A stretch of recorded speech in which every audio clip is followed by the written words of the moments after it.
অভিনয় শিল্পে আপনাদের স্বাগত। আমি ময়। আজকের ভিডিওটা আমার নেক্সট অ্যাক্টিং ওয়ার্কশপের একটা অ্যানাউন্সমেন্ট ভিডিও যদিও।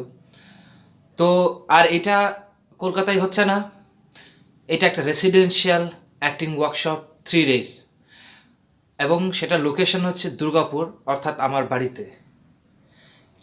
এবার এই যে 3 দিনের ওয়ার্কশপ, সেই 3 দিনের ওয়ার্কশপটা একদম 3 days আমার সাথে সমস্তটা সময় 3 দিনের জন্য, প্রায় 15 ঘন্টার ওয়ার্কশপ এক এক দিন, মাঝখানে খাওয়া দাওয়া এভরিথিং থাকছে, কিন্তু সমস্তটা দিন জুড়ে শুধু রাতে ঘুমানোর সময়টুকু বাদ দিয়ে সমস্ত সময় আমরা এই অভিনয় প্রক্রিয়া নিয়ে ডিসকাশন করব, প্র্যাকটিস করব, থিওরিজ যার যে মানে মিসকনসেপশন বা যার যা কোয়ারিজ আছে এবং যেসব অভিনেতাদের যে জায়গাগুলো দুর্বল সেগুলো সংশোধন করা, এবং অভিনয়ের একটা অ্যাডভান্স লেভেলে আমরা যাব এই 3 দিনের ওয়ার্কশপে।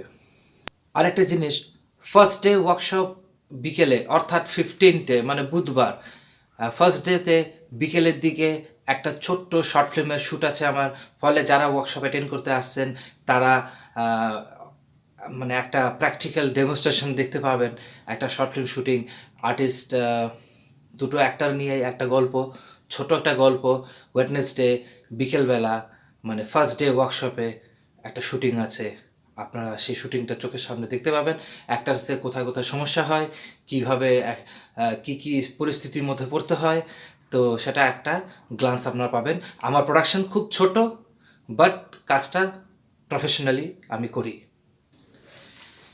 এইবার দুর্গাপুরে এই ওয়ার্কশপটা করতে যারা ইচ্ছুক তাদেরকে আমি এটাই বলবো, ফেসবুক অভিনয় শিল্পে ইনবক্স করতে, যোগাযোগ করতে, এবং আপনারা যদি আগে অভিনয় করে থাকেন বা আপনাদের, কারণ আমার ক্যাপাসিটি খুব কম এই 3 দিনের ওয়ার্কশপে, যেটা আমার বাড়িতেই হবে, সেটাতে 3টে ক্যান্ডিডেটকে আমি নিতে পারছি, এর বেশি আমি সিট দিতে পারছি না।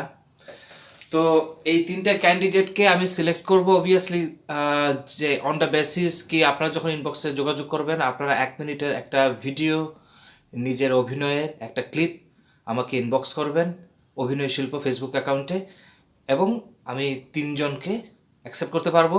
আর ইয়েস, অফকোর্স এই ধরনের ওয়ার্কশপ ফ্রি হয় না, আর এই ওয়ার্কশপের একটা নমিনাল ফিজ আছে, সেটা 2000 টাকা ফর 3 days। তো ইনবক্স করুন। আর এই ওয়ার্কশপে আমরা মূলত ফিল্ম অ্যাক্টিংটাই আমাদের মূল কনসার্ন থাকবে, যদিও আমরা অভিনয়ের সমস্ত প্রক্রিয়াটাকে আমরা একটা ঝালাই করব। আমরা বিগিনিং থেকে এখন অবধি অভিনয় যে শৈলীটা যেভাবে ডেভেলপ করে করে আজকের এই সময়ে এসে দাঁড়িয়েছে, সমস্তটাই থিওরি, প্র্যাকটিক্যাল, এবং ইয়েস, এইটার যে ডেট অফ ওয়ার্কশপ সেটা হচ্ছে আগামী বুধবার, অর্থাৎ 15, 16, 17, 15, 16 and 17th of January 2020, 3 days acting workshop. Fees 2K, 2000 টাকা 3 দিনের। যাই হোক, এইবার যেহেতু ভিডিও চালু হয়ে আছে এই মুহূর্তে, শুধুমাত্র একটা অ্যানাউন্সমেন্ট করে তো ভিডিও শেষ করাটা খুব অন্যায় লাগে আমার, যার জন্য এই ভিডিওতে ডায়লগ নিয়ে আমি দুটো টিপস দিই আপনাদেরকে, দুটো প্রো টিপস। ডায়লগ ডেলিভারিতে সর্বপ্রথম একটা খুব বড় চ্যালেঞ্জ হয়ে যায় অনেকের কাছে, সেটা হচ্ছে ডায়লগ মুখস্থ রাখা, মুখস্থ করা। তো ডায়লগ মুখস্থ নিয়ে আমি বেশ কিছু কমেন্টসও পেয়েছি। তো ডায়লগ মুখস্থ করার বিশেষ কোনো একটা বিরাট একটা ফর্মুলা বা একটা রেসিপি, একটা মানে বিশাল শর্টকাট ওয়ে তো সেরকম নেই, কিন্তু বিভিন্ন লোক বিভিন্ন রকম প্রসেস অ্যাপ্লাই করে, যেটা যেটা তোমার জন্য কাজ করবে। একটা প্রসেস একটা অ্যাক্টরের জন্য কাজ করছে মানে সেটা আরেকটা সবার জন্য কাজ করবে তা নয়। এইবার ডায়লগ মুখস্থ করার জন্য একটা আমি মানে 2-4টে কথা বলি। তার মধ্যে 1 নম্বর হচ্ছে যে ডায়লগ মুখস্থ করার আগে সমস্ত ডায়লগটা পড়ে আমাকে কিন্তু সিনটাকে বুঝতে হবে। এই সিনটা যেটা হচ্ছে, এই সিনে আমি কাদের সাথে আছি এবং আমি কি করছি, আমি কি করতে চাই, এইটা, এবং এই যেটা আমি করতে চাই সেই জন্য কিন্তু এই শব্দগুলো বলছি। আর সাথে সাথে ওই অভিনেতা, আমার কো অ্যাক্টাররা, এরা আমাকে এই শব্দগুলো বলছে বলে আমার মধ্যে এই শব্দগুলো জেনারেট হচ্ছে, এই ব্যাপারটা বুঝতে হবে এবং এটাকে বিশ্বাস করতে হবে। ডায়লগ আপনারা মানে একটা পেন নিয়ে সবসময় বসবেন, খাতা পেন নিয়ে, যা ডায়লগ, যেখানে যা ডায়লগ লেখা আছে আপনি ডায়লগগুলো পেন দিয়ে মার্ক করে নেবেন, বিশেষ বিশেষ জায়গাগুলো। পুরো গোটা ডায়লগটাকে আপনি ভাগ করে নেবেন যে এই জায়গাটায় গেলে আমি হয়তো এখানে একটা পজ নেব, এতটা বলবো, পরে আমি এখান থেকে আমি একটু স্পিডে বলবো। বিশেষ বিশেষ ওয়ার্ডগুলোকে লাইন করে নিলেন, মার্ক করে নিলেন। আর এই সমস্ত ডায়লগটার যদি একটা লাইনে আমাকে বোঝাতে হয়, তাহলে সেই লাইনটা কি হবে, মূল বক্তব্যটা কি এই এতগুলো কথা বলার পেছনে আমার, এইটা ক্লিয়ার থাকতে হবে। তাতে কি হচ্ছে, আপনি যদি ডায়লগ বলতে বলতে কোথাও আটকে যান, আপনি ইম্প্রোভাইজ করে পরের লাইনগুলো ধরে নিতে পারবেন। ডিরেক্টর হয়তো কাট বলল না, পেরিয়ে গেল শটটা। তো আরেকটা জিনিস প্রসেস হচ্ছে যে আপনি যদি আপনার কাছে সময় বেশি থাকে ডায়লগটা মুখস্থ করার, তাহলে কি করবেন, মানে ডায়লগটাকে লিখে লিখে প্র্যাকটিস করবেন। মানে ডায়লগটা লিখে নিলেন, তো তাতে কি হয়, লিখে নিলেন এবং জোরে জোরে বলছেন, এবং কো অ্যাক্টারের লাইন্সগুলো জোরে জোরে বলছেন। তো এই লিখে লিখে যদি আপনি মুখস্থ করেন সময় বেশি থাকলে, সেটা একটা কার্যকরী। এবার ডায়লগকে অবভিয়াসলি স্যাংশনিং করে নিতে হবে যে আমি এতটা লাইন বলছি।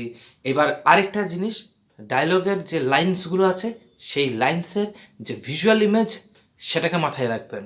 যে প্রত্যেকটা, আমি আগের ভিডিওতে বলেছি যে প্রত্যেকটা শব্দের একটা একটা ছবি আমাদের মনে ভেসে ওঠে। আমরা যখনই বলি পুলিশের জিপ, তখন আমার পুলিশের জিপের একটা ইমেজ আমার মাইন্ডে আসে। আমরা যখনই বলি অফিসের ক্যান্টিন, তখন একটা ইমেজ আমাদের মাইন্ডে চলে আসে, যে সবকটা শব্দের একটা ইমেজ আছে। তো ওই ইমেজেসগুলো মাথায় থাকলো। ডায়লগ যখন বলবেন না, মুখস্থ করছেন, আপনি অ্যাকশন নিতে নিতে মুখস্থ করবেন ডায়লগটা। ধরুন মানে আপনি ডায়লগ বলছেন এবং হাতে পায়ে মুভমেন্ট, এটা মুভমেন্ট, তো এই অ্যাকশন করতে করতে বডিলি মুভমেন্টের সাথে সাথে যদি আপনি ডায়লগটা প্র্যাকটিস মানে মুখস্থ করেন, তাহলে এই আপনার বডি ল্যাঙ্গুয়েজও কিছুটা ডায়লগটাকে মানে আপনার বডি মেকানিজমটা ডায়লগটা কিছুটা মুখস্থ করতে, মেমোরাইজ করতে সাহায্য করবে। ডায়লগের সেকেন্ড টিপ, সেটা হচ্ছে অনেক সময় ডায়লগের মধ্যে এমন কিছু শব্দ থাকে যে শব্দের একটা ইন্টেনশন থাকে, স্পেশাল ইন্টেনশন।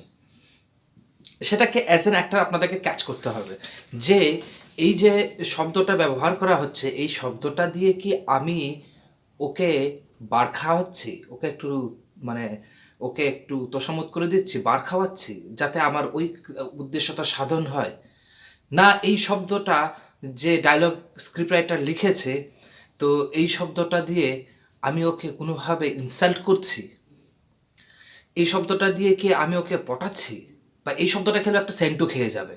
তাহলে এই যে ডায়লগের মধ্যে অনেক সময় এরকম বিশেষ বিশেষ কিছু লাইন, কিছু শব্দ থাকে যেটার একটা স্পেশাল ইন্টেনশন থাকে। অ্যাজ অ্যান অ্যাক্টর আপনাকে সেটা ক্যাচ করতে হবে। স্বাভাবিক জীবনে, দৈনন্দিন জীবনেও আমরা এরকম করে থাকি যে আমরা কারোর সাথে কথা বলছি, এবার ধরুন আমার তার কাছ থেকে কিছু পাওয়ার আছে।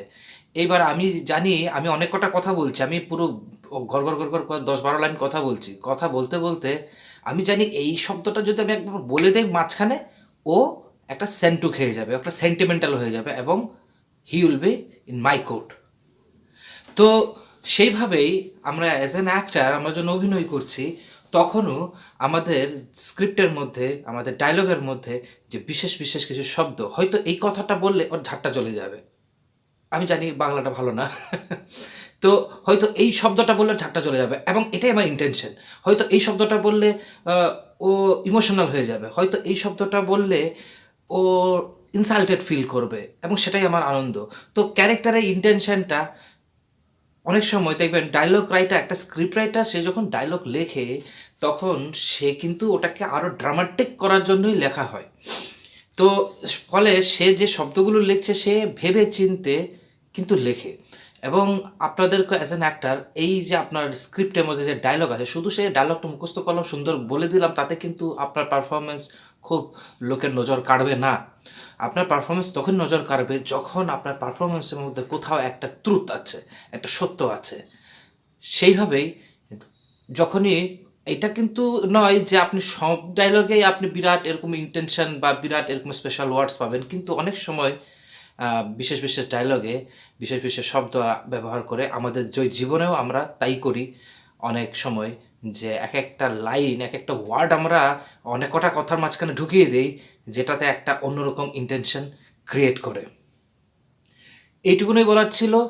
আর এই 15, 16, 17 দুর্গাপুরের যে ওয়ার্কশপ, রেসিডেন্সিয়াল ওয়ার্কশপ, আমার বাড়িতেই থাকবেন। এখানেই খাওয়া দাওয়া, এখানেই সারাক্ষণ অভিনয় চর্চা 3 দিনের। তো সেটার জন্য যারা ইন্টারেস্টেড তারা অভিনয় শিল্পে ফেসবুকে ইনবক্স করুন। সবাই ভালো থাকবেন, শুভরাত্রি। আবার দেখা হবে আরেকটা এপিসোডে।